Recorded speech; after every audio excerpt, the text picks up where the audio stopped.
Fact गुंजा channel पर आपका स्वागत है। बेहतरीन फैक्ट वीडियो देखने के लिए लाइक, शेयर एंड सब्सक्राइब करें।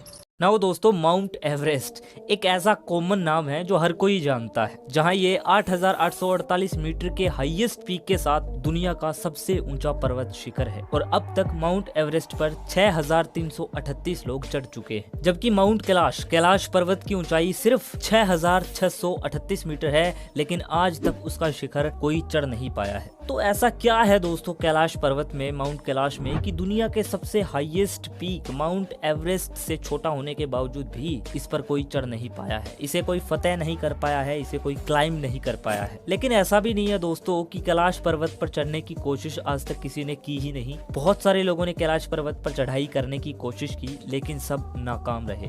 कैलाश पर्वत हिमालयी और कैलाश पर्वत माला में लोकेटेड है। कैलाश पर्वत के पास एक मानसरोवर झील है, जिससे इसे कैलाश मानसरोवर के नाम से जाना जाता है, जिसका वर्णन हिंदू पौराणिक कथाओं में भी मिलता है, जो भगवान शिव और माता पार्वती का निवास स्थान है। ऐसा भी नहीं है दोस्तों कि ये सिर्फ हिंदुओं के लिए ही होली है, पवित्र है, पूजनीय है, बल्कि कैलाश पर्वत का उल्लेख बौद्ध और जैन धर्म में भी मिलता है, जिसे ये हिंदू, बौद्ध और जैन का सबसे बड़ा और सबसे पवित्र स्थल है। दोस्तों, एडोल्फ हिटलर और जर्मनी के वैज्ञानिक भी ये मानते थे कि हो न हो कहीं न कहीं कैलाश पर्वत ही आर्यों की उत्पत्ति का केंद्र है। लेकिन सबसे चौंका देने वाला बयान रशिया के साइंटिस्ट्स ने 20वीं सदी में दिया कि कैलाश पर्वत एक असल में पर्वत ही नहीं है, ये एक पिरामिड है, और वो भी मैन मेड पिरामिड है, जो पूरी दुनिया को हैरान कर देने वाला है। उन्होंने कहा कि एक मैन मेड पिरामिड है जो हो न हो कहीं ना कहीं पूरी धरती का केंद्र रहा है, जहां प्राचीन काल में यहाँ ऐसी ही और भी पिरामिड जैसी आकृतियां थी जो समय के साथ खत्म हो गई।